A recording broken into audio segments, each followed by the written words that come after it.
Welcome to theviewfromapew.com and KTIA Radio 99.3 FM. I'm your host, Reich Plekas, each and every Wednesday and Thursday from here on out on theviewfromapew.com and KTIA at 3 p.m. Join me as I present the greatest gospel artists, small groups, musicians, pastors, authors, apostles, and more, bringing to you the clear and concise Word of God locally. Join me, www.theviewfromapew.com and KTIA Radio 99.3 FM at 3 p.m. I hope you'll join me to spread the word, powered by GFest and webcast1live.com.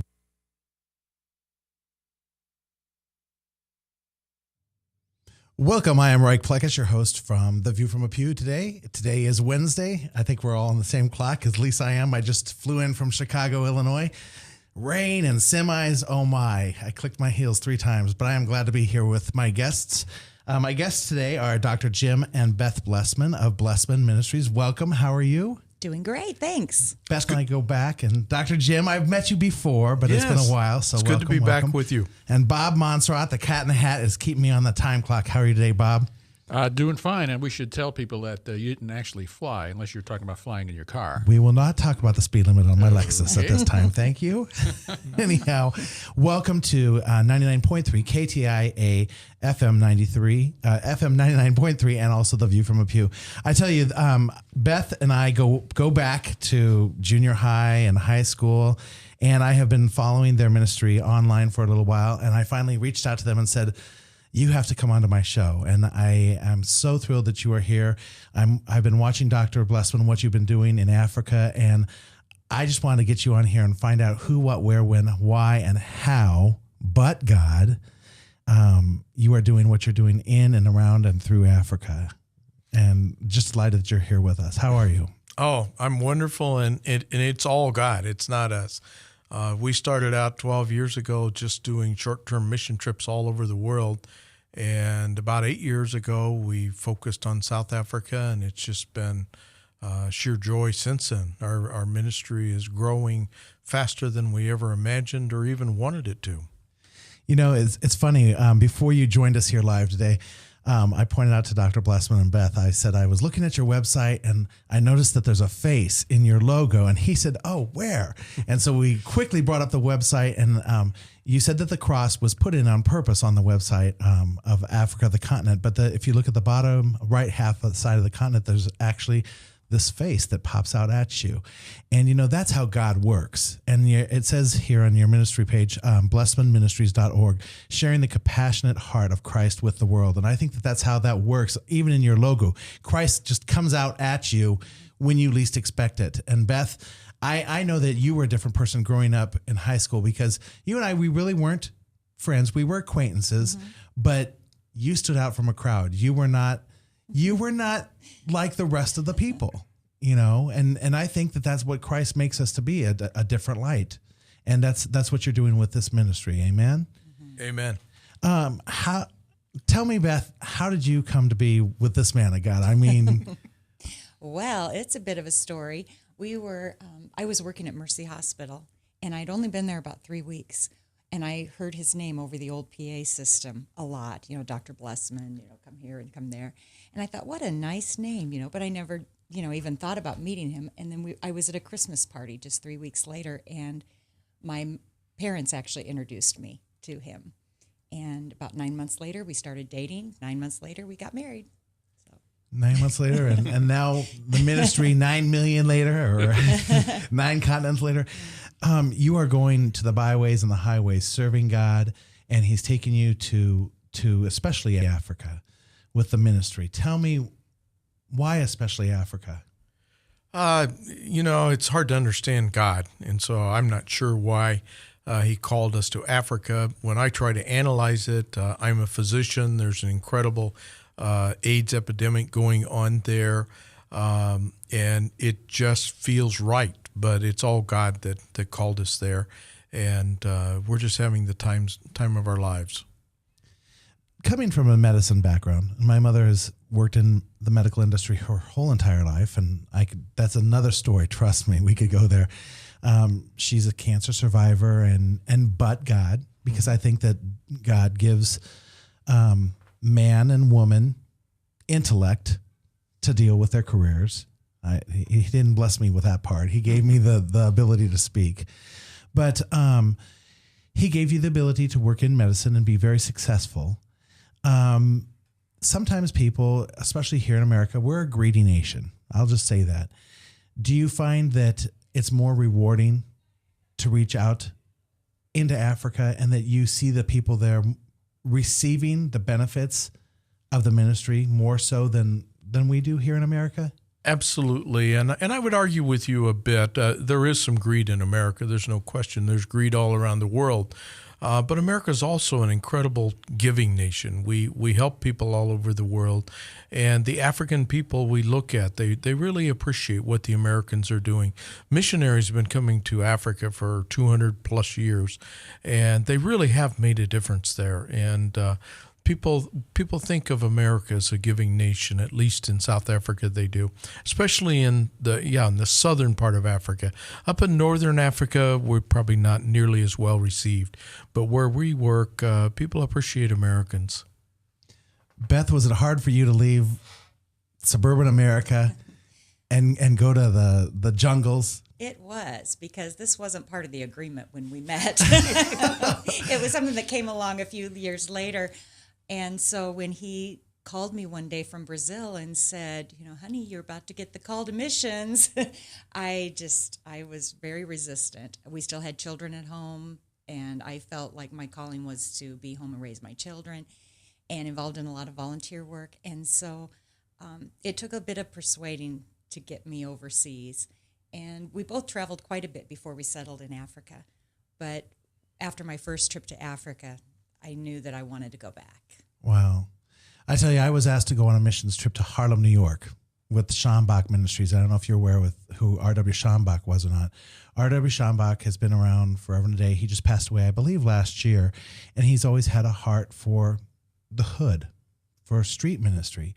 And so my son is 15, so 10 years ago, I was asked to go to Harlem, New York for 15 days and to participate in street ministry. They take one whole city block, set up a circus tent, and then they set up a smaller tent for children's ministry. And so you may not see the same people each night that come in and out of these tents. And it was Africa in the middle of Harlem. I mean, we had some of the mothers that came there with their hats on and their high heels and their sunglasses and so on and so forth. But you saw deliverance there, but you saw the ministry take place, that people were so willing to receive the prayer that was coming forth of the ministry there. Because you know that the ministry that R.W. Schambach was taking there was costing thousands upon thousands of dollars to rent a whole city block in Harlem, New York. And for him to go there, and of course they took up an offering, but you would probably have maybe 10 or 15,000 people in a tent in the middle of August in Harlem, New York. And the people were so hungry to just see their lives change and impacted for change. And that's kind of why I wanted to get you on the show, because I see that in Africa. And I've talked to other people that have gone to Africa. And Carrie Schulte is a friend of ours from school, Beth. You know Carrie. And she's recently gone and said, my life has been changed. And so that's why I was so delighted to get you on the show and say, tell me what the driving force is and why Africa versus, somewhere else. I think the change can happen in a lot of foreign mission fields. We just particularly have been called to South Africa, and we love it there.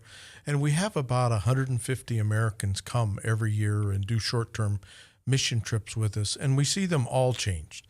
If people come and spend 2 weeks with us, it will have an impact, a lifelong impact upon their lives. And it's such a joy for us to just kind of be there when that happens and to watch it happen and to hear from these people months and years later how significant the impact was of 2 weeks in their lives. So you're there for 2 weeks, but how often do you go a year?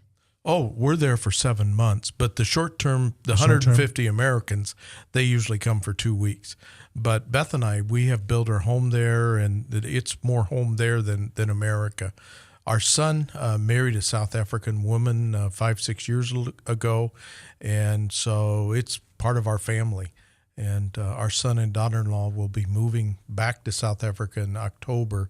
So that's really home. We come back to America to raise funds and interact with churches and our family. Wow. Tell me, one of the questions that I asked you to help enlighten the group is tell me what most impacted you, or tell me what happens on a missions trip. What's the most? Go ahead. Okay, well, there's many things that happen, but first off, they get to see God at work in a foreign field, and it just seems like the gates between earth and heaven are more open in Africa than they are here. You mentioned evil spirits and things you saw manifested in Harlem, and it's rare to see that in America, but it's very common to see that kind of thing in Africa. And when the Americans come and they see all the energy and activity in our church, they really appreciate and enjoy that. We're feeding like 5,000 children every day, and so the teams that come over, they get to participate in helping with the feeding programs. And many of those same people have helped package the rice packets here in America. They come over to Africa and they get to cook that and hand it out to the people. It really completes a loop of the service project and the gift they'd given here in America. But it's just sitting under a shade tree with these tiny little black children on your lap, just loving on them. It just breaks people's hearts in a good way. Do you find that in Africa there are not the denominational differences that we have in America? I didn't grow up in church. I grew up at the Golf Country Club, first of all. Well, let's just clear that up. So I had to learn very quickly in my adult life that the church started as the Catholic Church, and then the Episcopal Church had to get involved. Then the Presbyterians and the Lutheran, everybody else had to step in. Is there not the denominational barriers there? Is that why it's so free? We refuse to be put in a denominational box, and we call our church that we planted Lighthouse Christian Church. But we have many people from the Catholic faith come with us, the Baptists, the Presbyterians. Here in Central Iowa, the biggest church is Lutheran Church of Hope, and they do 2 teams every year with us. So we have probably more Lutherans than any other denomination, but we refuse to limit ourselves to any title other than Christian. So the barriers by the Africans really aren't there.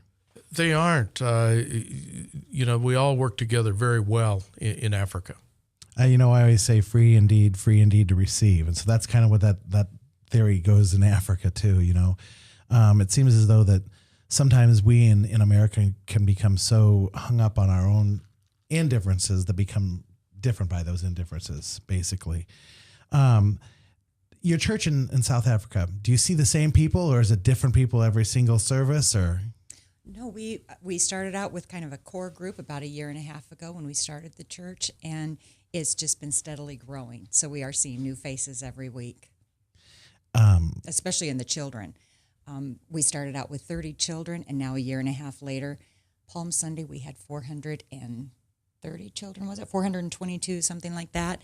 And then that was our high. We normally average about 250 kids and about 86 adults. Wow.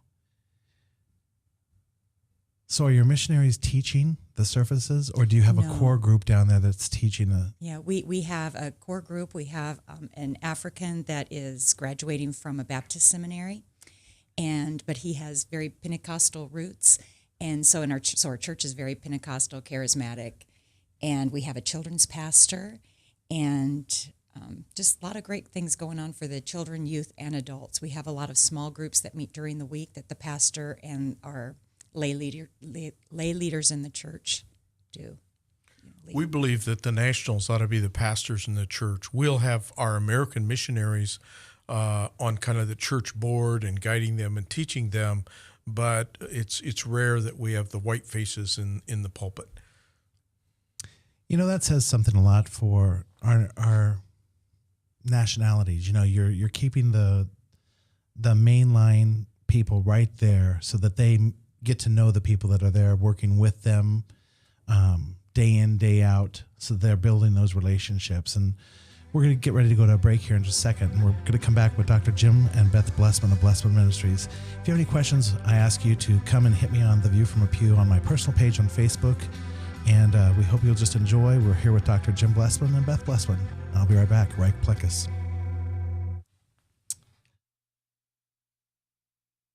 If you choose to obey the power of sin, it leads to death. If you choose to obey obedience, it leads to righteousness. Forgiveness is just the beginning of life in Christ. God wants us to live for Him now. And because of Jesus Christ, the gospel was preached, and you and I are blessed today because of Abraham. Did you know that? We're blessed. Experience Truth, 99.3 FM. Yes, now your favorite programs on Webcast One Live can all be watched and listened to on any Android or Apple device. Your phone, tablet, or iPad. Yes, your favorite shows on Webcast One Live are available live or on podcast wherever you go. Let me introduce to you some of our great shows.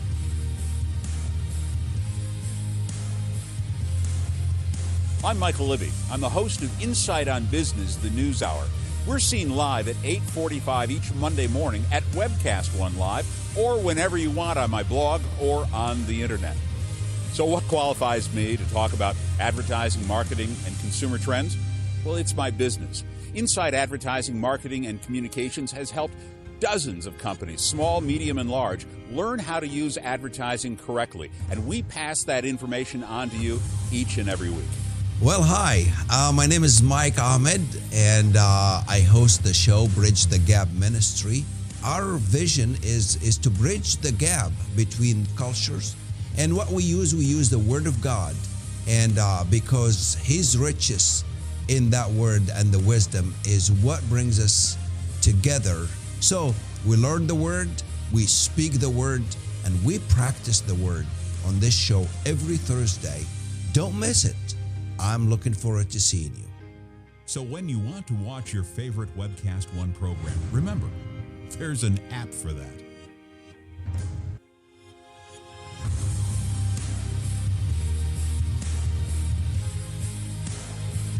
You know, there's an app for that.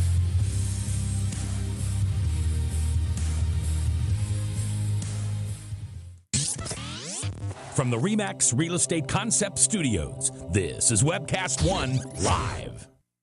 Whether you're 10, 25, 50, 80 years old and beyond, everyone needs to live within their means. I'm Tom Coates with Consumer Credit of America. For almost a quarter of a century, we've helped people of all ages learn to manage their personal finances to benefit them far into the future. When problems arise, we've got the experience you need to make those debt problems go away. Got financial problems? Call Consumer Credit of America. You've got the answer. Join the conversation. It's your voice we want to hear. So call 855-244-0077. Now, here's J. Michael McCoy. Well, I am not J. Michael McCoy. I'm Reich Pleckus. I take over the show now on Wednesdays and Thursdays, but welcome back to The View from a Pew and also 99.3 KTIA FM radio. I am here with my guest today, Dr. Jim and Beth Blessman from Blessman Ministries. You can find them at www.blessmanministries.org. They are here via Des Moines, via Africa, and we're talking about the ministry that God has so blessed them with. And I received a question here on Facebook, and this is just me. I'm just, the street mentality comes out in me. I just say it. I asked you earlier on the first segment of the show, why Africa? The person said, were you afraid to deal with people of HIV and AIDS inflicted diseases? That's something that's a new epidemic basically within the last 15 to 20 years, especially in Iowa, but more predominantly so in Africa. You're both from the medical industry, and it's probably something that you've had to deal with more so than the normal U.S. citizen. So what measures did you take to safeguard yourself, especially in ministry, and how do you pass that on to the people that you work with in the ministry?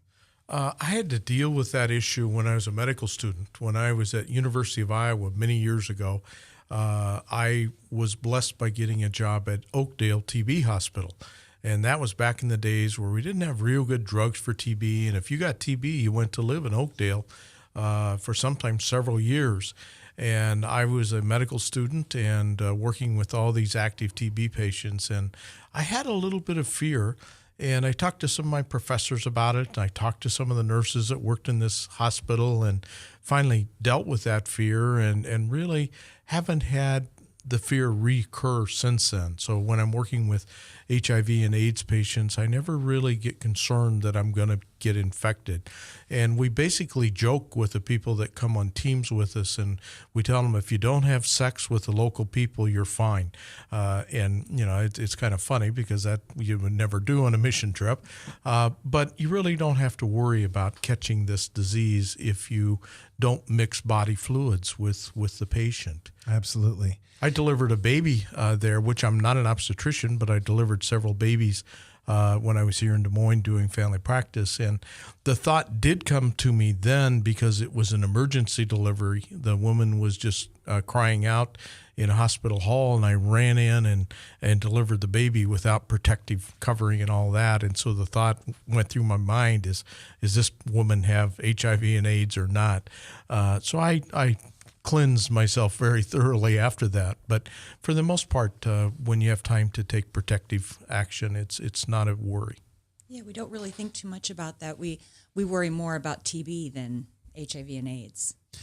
Of course, in working with ministry and especially the missionaries that come in contact with your organization, I'm sure that you counsel them before they go into the mission field in regards to inoculations that they have to take and preparations to go into the mission field, correct? Correct, but the beauty of the particular area in the world that we live is you don't need to take any vaccinations.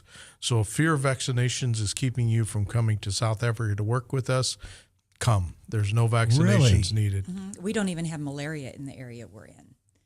Wow. Okay. See, that's my ignorance right there, because I'd be like, okay, I hate needles. I'm a big guy, and you break one off in this body, you're like, good luck finding it. So yeah, all you need is a passport. Wow. Well, there you heard it, Central Iowa. Get your passport. You go down to your local post office, 2nd Avenue. You could go out to the Urbandale location, get your picture taken. It's like $65. It's a 4-week waiting period. You can even expedite your passport. Sign up at blessmanministries.org. Another question. Tell us about your connection with Iowa State. That's exciting. And before I answer that, let me tell you a bit about our connection with Des Moines University. That's a 4-year-old connection. Governor Branstad was president of the university at the time, and he helped us connect with that university. And now we accept medical students from Des Moines University in our ministry in Africa, and they'll come and do a 4-week rotation, and they will treat patients with HIV and AIDS and malaria and cholera and tuberculosis, a lot of African diseases. So they're getting incredible experience, and it's one of the favorite rotations at the Des Moines Medical School here. Our relationship with Iowa State is new. We just started working with them about a year ago. A friend of mine in high school, he wasn't a classmate, he was a year or two older than me. John Thompson is the emeritus dean of the veterinary medical school, and he saw what we were doing with the physician medical students. He said, why can't we do this with veterinary students? And so he came over for a site visit, and now we're receiving veterinary medical students from Iowa State. Beth started a sewing program as part of our ministry, and we're working with the textile department at Iowa State and the agriculture department at Iowa State. We have 5 micro enterprises we're doing in Africa. One is internet learning center and an internet cafe, farming, construction, sewing. There's one I'm not thinking of. But anyway, these little businesses, and that's where Iowa State is coming in and really helping us. Like the ladies in Africa, they know how to sew, but they don't know how to put a business plan together and how to develop a market. So Iowa State comes to the table and says, oh, our students are being trained to do that. We'll come over and help you.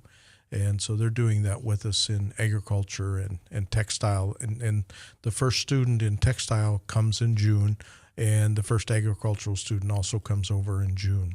So it's an exciting new partnership. Beth, I'm going to pose this question to you. Have you had a child pass away in your arms in Africa? No. We have known children who have passed away, but... How does it affect you? Well, have you had one in your career here in Iowa, first off? Yes. Okay. I know how that can affect a person. Mm-hmm. one of my rental properties, I rented out Terry Straw. I don't know if you remember Terry Straw. I do. Terry came home one night, and I said, "What's wrong?" She said, "I can't tell you." I said, "I hate confidentiality rules." And she said, "It was one of our classmates." And I said, "Okay."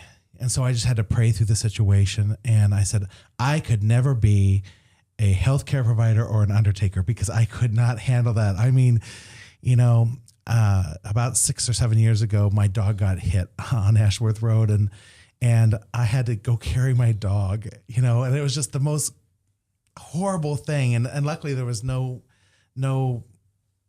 parts or any fluids or anything. It was just like the dog had gone to sleep, you know, and I don't know how that would affect me, but I know that it would probably affect me a little bit differently. And I shouldn't say that. This is probably the greed part coming out of me. So please excuse me when I say this, the ignorant part of me. But when you have that career that you're working at a local hospital and you see that person day in, day out on a shift, and then you go to a person in Africa and maybe you don't see them day in, day out, and you lose that life. I just wondered how that would have affected you differently. But you're feeding people, you're treating them medically, and I just wondered how that plays a role on you. I know it's the loss of a life, and it shouldn't be any different than if it's a loss of life that you're dealing with in a hospital. But do you have the connections with their family, or are these truly orphan children that you're dealing with down there? Well, it really varies. I mean, a lot of times they have a caregiver. We had a horrible tragedy happen last year at one of the feeding centers that we assist with. It's actually a children's home. So there are several orphans that live there, as well as children who have been taken out of homes for various reasons, neglect or abuse or whatever. And there was the caregiver is so careful with these children. She has a transport pick them up every day to take them to school, to bring them home from school, and she's just so careful. Well, I'll tell you what happened. The kids went to school. There was some sort of a teacher strike at the school, and so there was a lot of confusion and chaos going on. Anyway, the kids didn't get on their transport to go home, and they were found murdered the next day. Wow. And it was really a tragic, just a horrific murder. And we were so sickened. I mean, to think that we had just been with these children just 2 weeks before and seen them. We had photos of them. We had a team playing with these kids. And a few months later, it was discovered that it was actually children who had killed these 3 children. And these 3 children were orphans. They were cousins. And, it just got us to thinking, this is horrible. Is it safe for us to take our teams there? Is it safe for us to go back? Well, what we determined is that's why we're there. We need to reach these children and be able to share Christ with them, because it's a dangerous world that they live in. And I asked you that question because you are a mother, and there's a difference in a mother and a father in regards to you. That child goes through that birth canal. There's a blood covenant made with that child, and so that's why I asked you that. My daughter, a few years back, 5 years ago, adopted the Kony Project. I don't know if you've heard about that in Uganda. Kony is a person that started a group called the Lord's Resistance Army or something like that. I don't know. Bob, have you heard of that? No. He has gone into these Ugandan villages, kidnaps the children, kills their parents at night, and then he inducts these children into an army and kills the neighboring villages' adults and and so a gentleman from California said, I'm going to create this foundation and we're going to call it, whatever, Kony, da-da-da-da. And so Laura created this club at Valley High School and raised money, and they're doing this all across the nation. And she was able to go to California and see what the money raised goes for. And then she got chosen to go to the state's capital and march in regards to the Kony 2012 project. And she was one of the people that raised the most money in regards to the high schools. And so seeing a child die would probably impact me more so than a person that's lived out 50 years of their life. And I know that it would impact me more so if I had a relationship with them versus if it was not somebody that I just saw once or twice in an orphanage. And I'm not trying to say that I would be less removed or far removed from that situation. It should be just as impacting to me. But I don't know how we as people that are such a richly blessed nation, and we are, Dr. Blessman, we are blessed. how we can be more impacting. How can we more so embrace missions? How can we be more truthful and step up to the plate to say, what can we do to make this a better place to live, not only for ourselves, but for other people? I see people like you making an impact for Christ in a different nation. Tom Holden, another classmate of ours, goes to Panama and is building orphanages and putting water pumps in. And I just don't know, what else can we do? Well, our approach to that is to get more and more Americans to actually go to the foreign mission field and experience it, because we can talk to you like we're talking here today, and some people will get it and understand what's going on, but most people just don't have a little cubbyhole in their brain to file all this, and so they don't really understand even what we're talking about. But if they come and they see it, then they get sold out for missions for the rest of their lives. And so that's one of our goals, is to get more and more people to come and work with us. To bring a little bit of the spirit of your listeners up after that sad tale. Come on now. Let's have some church. Let me tell you about a child's life that we saved. One of our little neighbor children, and we know these children really well because we live with them, contracted tuberculosis, because children are very susceptible to catching this disease, and it's fairly common in our area because of the HIV and AIDS is an immune suppressing disease. Well, this child was probably 9 months old, contracted tuberculosis, and just started wasting away, and it was obvious that if something didn't happen, he was going to die. And so we got this child into treatment and actually saved his life. And now, 3 years later, we get to see this vibrant 4-year-old child, and it's so fun to see the good side of that. We're going to come back after our station break in just about 8 seconds. We're here with Dr. Jim and Beth Blessman of Blessman Ministries. We hope you'll tune back in at WWW, The View from a Pew. I'm Reich Plekish, your host. We are having a blessed day here at 99.3 FM. From the RE/MAX Real Estate Concept Studios, this is Webcast One Live. I'm Brian Leach, owner and general manager of Service Legends. I brought along a couple of the home comfort heroes. Hi, I'm Tammy Wells. I am Nick Wondershide. I'm administrative manager. I'm the senior technician from Service Legends. It seems like every good thing, when you feel it to the bone that it's good, there's a lot of hard work put behind it. I don't think that you can fake it and have it turn out good. You know, if we seem like, okay, that's just weird, it's just a furnace, why would you believe so deeply in a furnace? It's not just that, you know, we want to show the world that you can have good service. Yeah, I mean, it's gotta be, it's your home. You know, it's built into our daily trainings, it's built into our culture, that we're gonna do whatever it takes to have each client say they love us, period. That's why we spend all the hours in the training that we do. And if we guarantee it's gonna be a good experience for you, or else it's free, what type of work do you think we're gonna do? There is a guarantee. Temperature selection guarantee, fixed right or it's free guarantee, comfort guarantee, best value guarantee. All of these guarantees hold us accountable to ensuring that we exceed your expectations. And if for whatever reason we fail and we can't make it right, we guarantee all of those guarantees with a 100% money back guarantee. I mean, if you don't think that your technician can fix it right, are you gonna say that to a client? No. You don't have to worry about having a technician come to your house. We drug test, background check all of our team members. We put safe people in your home. Each and every one of our service techs, 400 hours a year in training. You tell it the minute they walk in the door. They know what they're doing, they've done their homework, and they actually truly care about what you want. Because at the end of the day, you're the person that makes sure I have a job. They're gonna be listening. They're gonna wanna know what your challenges are. Then they're gonna come and give you options, and you get to choose. If I'm there to help and I make it easy and painless, I did my job right that day.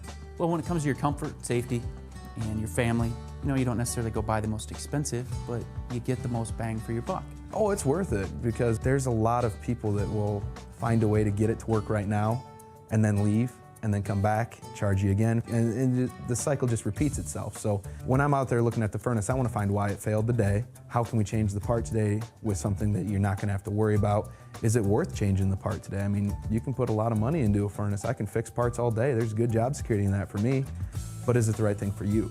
I get a lot of the phone calls of after the technicians are there. They're just in awe. They're like, wow, you guys are great.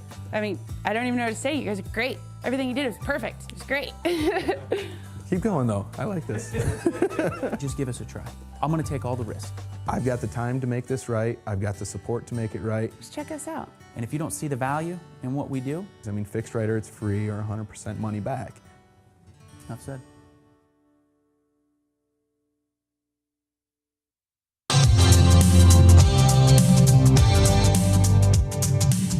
We're the ones in the pew, not pulpit. Come on now, let's reason together. The phone lines are open, so call 855-244-0077. Now, here's J. Michael McCoy. I am not J. Michael McCoy. I'm Reich Plekas, but I am back with A View from the Pew and also 99.3 KTIA. I'm just going to throw a quick shout out there. I want to remind you that this weekend is Dr. Garland Scott, a former felon turned White House advisor, is going to be in town for Dr. Stephanie Moody. I am prophesying today for Pastor Stephanie Moody's 5th anniversary at New Beginnings Discipleship Ministries at 530 Northeast Broadway. We're welcoming Dr. Garland Scott into the city of Des Moines for those meetings. Come out, be blessed, be a blessing, but receive. He's written his first book, First Things First, The King's Priorities. It's selling out. Currently, we're booking him into a 15-city book tour.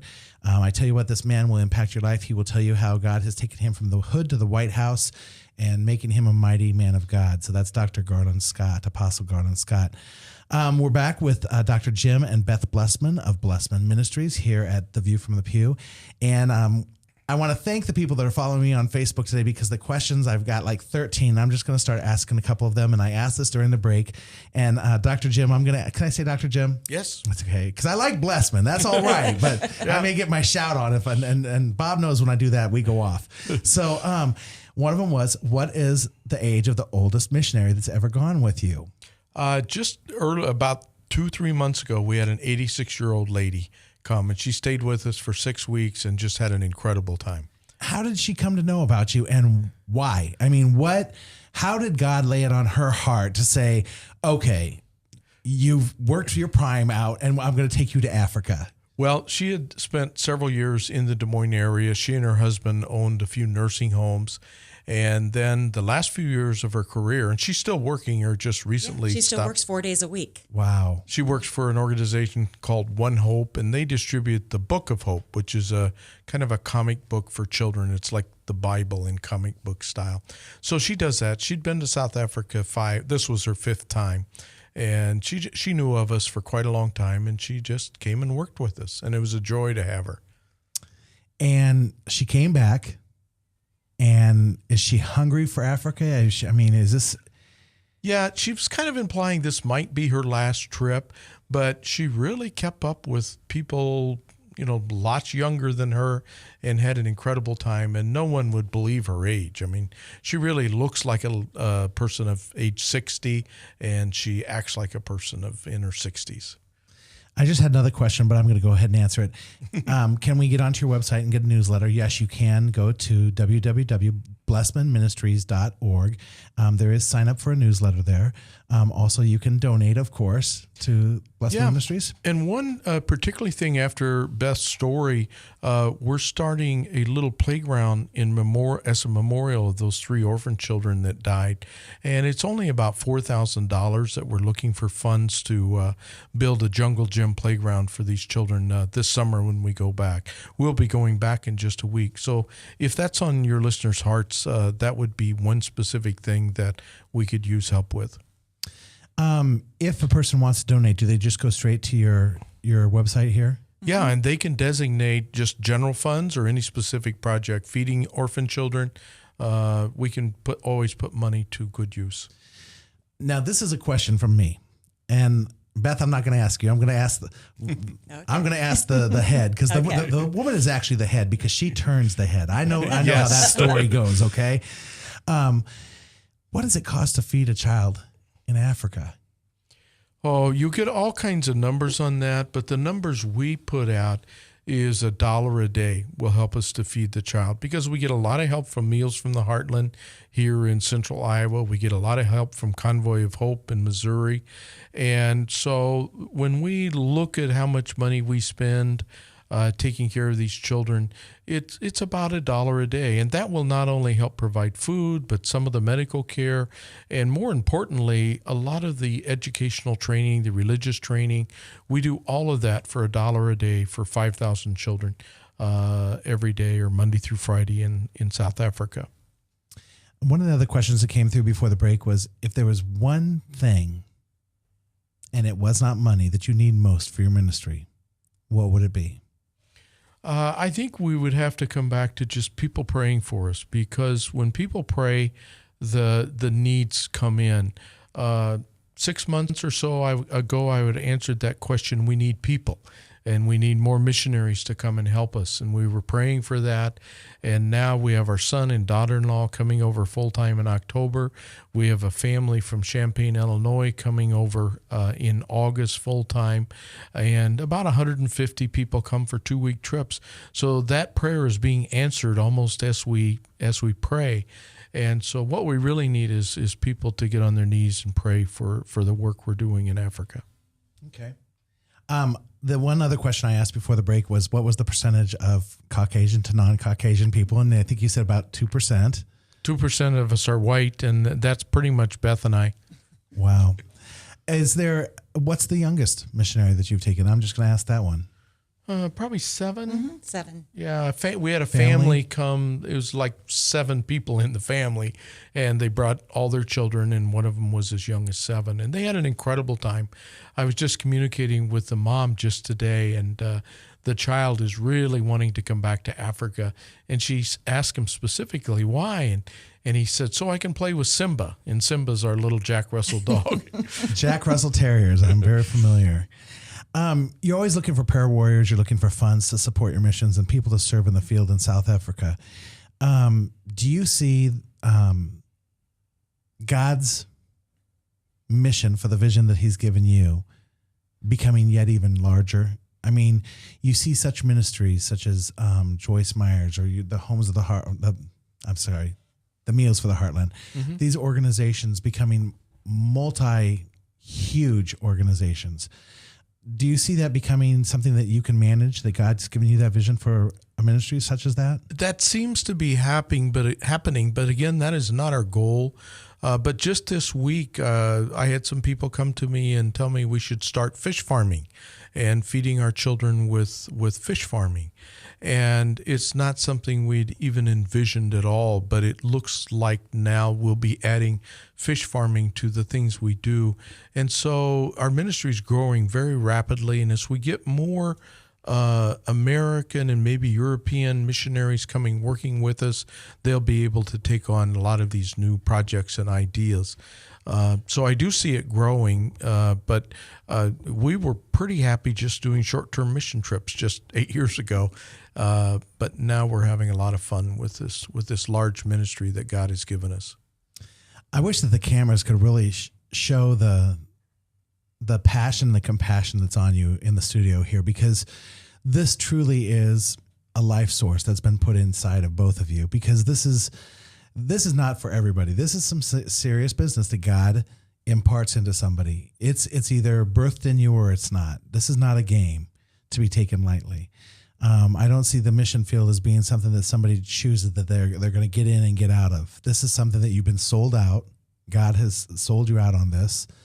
Beth, I think that this is something that's been dear on your heart ever since you got into it, because you've been smiling during the whole conversation. And is there something that even elderly people can do? Maybe somebody can't go on a mission trip. Can they give through beneficiary? Can they give through a life insurance policy, or gifting a home or something? If they don't have loved ones that are going to receive from them passing on, is there something that way that a foundational gift can be given to your organization? Absolutely. We have many good partners now. There's a foundation of farms out of southern Minnesota and northern Iowa called, Growing Hope Foundation, I think. And people that have farms can donate their farm to this organization or to us, and they will manage the farms and give the benefits to charity. But any kind of gift is much appreciated. But we didn't come on air to beg for money. That was me. If God speaks to your hearts to help us financially, we promise you we'll put it to good use.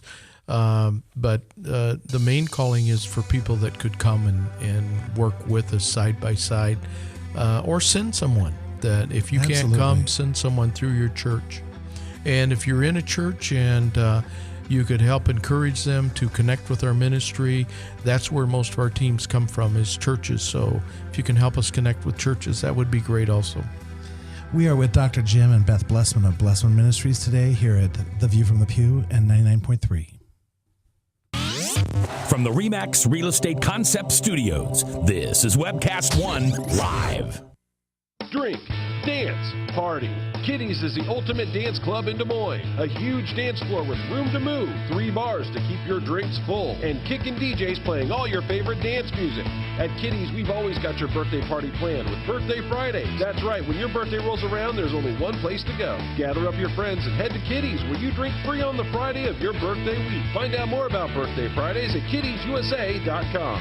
Kitty's, all kinds of people, all kinds of music, all kinds of fun. Drug and alcohol addiction slowly steals a person's identity, tearing away pieces of their life little by little until one day it seems like the hope of a happy future is gone and there's no chance of getting it back. Here at St. Gregory Retreat Centers, we can assure you that there is hope. Our unique approach to recovery begins with the understanding that the dysfunction and damage caused by addiction can be overcome, not just dealt with. Don't let another day go by. Call St. Gregory today. If you choose to obey the power of sin, it leads to death. If you choose to obey obedience, it leads to righteousness. Forgiveness is just the beginning of life in Christ. God wants us to live for Him now. And because of Jesus Christ, the gospel was preached, and you and I are blessed today because of Abraham. Did you know that? We're blessed. Experience Truth, 99.3 FM. From the RE/MAX Real Estate Concept Studios, this is Webcast One Live.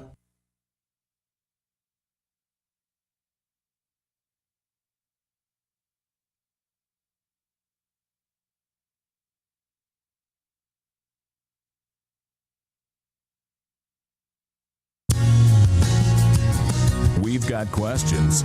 You've got the answer. Join the conversation. It's your voice we want to hear. So call 855-244-0077. Now, here's J. Michael McCoy. Well, I'm not J. Michael McCoy, but he called me Ryan Seacrest. He called me Joan Rivers. He called me everything else a couple weeks back. But I'm Reich Plekas, your host here Wednesdays and Thursdays. I want you to tune in tomorrow. Tomorrow we have a true life testimony straight from the streets of Des Moines, Larry McLaughlin. I tell you what, this man, when he was on my radio show on another station last year, my cell phone was beating me up on the street when I was interviewing him live. That's Larry McLaughlin tomorrow. I am here today with Dr. Jim and Beth Blessman of Blessman Ministries. And Bob, you got a question. What's the question we're going to ask? Yeah, could I change it? No, this is not Jeopardy. You can't pass. No, I had a question. I was asking, you left your medical practice about 12 years ago, correct? Yes. And you've been in Africa for 8. South Africa, yes. South Africa. And the question I had was, the kids that you dealt with 8 years ago, obviously they're older now, 8 years older. Have you seen, do you see them periodically to see what they're doing since you've dealt with them? Yes, it's a real joy. Like I said earlier in the program, a missionary's been going to Africa for 200 years, and a good share of the continent has raised their hand and said the sinner's prayer. But you don't really see lives changed from a one-time event like that. But when the children basically stay with us, they're in our churches, they're in our feeding programs, you see their hearts and minds changed, and they're growing up to be good, solid citizens and going to college and getting jobs. And so the real joy is seeing the long-term results. When I first started in missions, I was very excited about getting people saved and thought that was really important, and we'd accomplished a lot more than in actual fact we probably did. But when you live with these people, like you say, for 8 years, that's when you really see lives changed, and their future is so much better than had they not been involved with the programs that we're working with. The other question I had, and I don't You want can to ask. stop you, right? Go ahead. But, when you first had the call to ministry, obviously, Beth, you were saying that you were resistant. How did you know that it wasn't just you desiring this, but it was actually a commissioning from the Lord that wanted you? That may take longer than we have, but I'll try to give you the quick answer.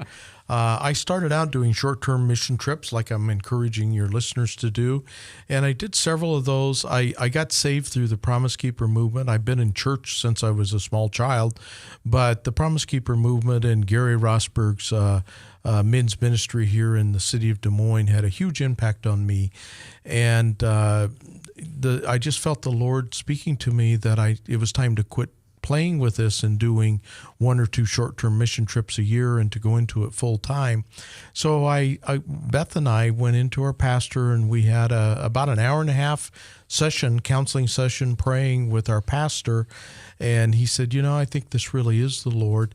And so what I did is I took a 3-month sabbatical from my busy practice, went down to a lake home that we have in southern Missouri without my family, and took a lot of walks, did a lot of reading, talked to pastors down there, and prayed, and it truly seemed that it was from the Lord. So the Lord and I made a deal. I said, I'll do it for 2 years, and if it doesn't work out, I'm going back to my practice. And I wouldn't have looked back. I wouldn't have missed this part of my life for anything. So you saw a lot of doors opening that you didn't expect, and oh yeah, our budget 12 years ago when we started was $35,000 a year to do a few mission trips, and now with all the kids we feed and all the businesses and things we do in Africa, our budget's over $1 million a year, and so it's had exponential growth without us even having a goal to grow. It's just God just keeps opening doors. Awesome. Currently, I'm on a mission. I'm also an event planner. I do gospel events, and I just did one in Jacksonville, Florida, a couple weeks back. Well, the first of this month, and I met a gentleman that is a felon, ex-felon, I'm going to say, and he's got testimony. It's from a felon to the field, and he cannot get on any Medicaid or Medicare currently. He cannot become a voter. Cannot find a job over $8.70 an hour. Has glaucoma on his right eye that looks like a baby blanket. I mean, it's sky blue covering his whole eye. And so I'm endeavoring to find a surgeon down in Jacksonville to help me with a mission to remove that glaucoma from his eye. And so I'm going to be talking to him tomorrow on the show, Bob. That's kind of one of my things. And so I'm praying for more people like you that have a vision for the missions field, not only for people in Africa, but here locally as well. I thank God for people that have the call to the mission field. Before the show, I was looking through your book here, Passion with a Purpose. And I tell you, this book is what, maybe 200 pages thick? And I heard you commenting that you took pictures. And I like to hear that, Dr. Blessman, because so many times you hear that another person put somebody else's book together. And I think that says a lot about the ministry that God has given you and your wife and your family, that you took the time to do what God's called you to do and put this book together as well. So I thank you. Is this my gift? Yes, it is. Okay. And so I just want to know, and this is a question that just popped up, money being resources, people being the resources, and basically the time, the talent, the treasure is what it takes. If we follow God's principles, we can do this thing together. Is that correct? Is that what you're saying? Absolutely. And can this be through any church? Any Christian church, it can be. Yes. Okay. Beth, what is the first step? Well, first step might be to get on our website and just see what we're all about. There's an application online. You can also contact our office any day during the week and speak to someone and ask any questions.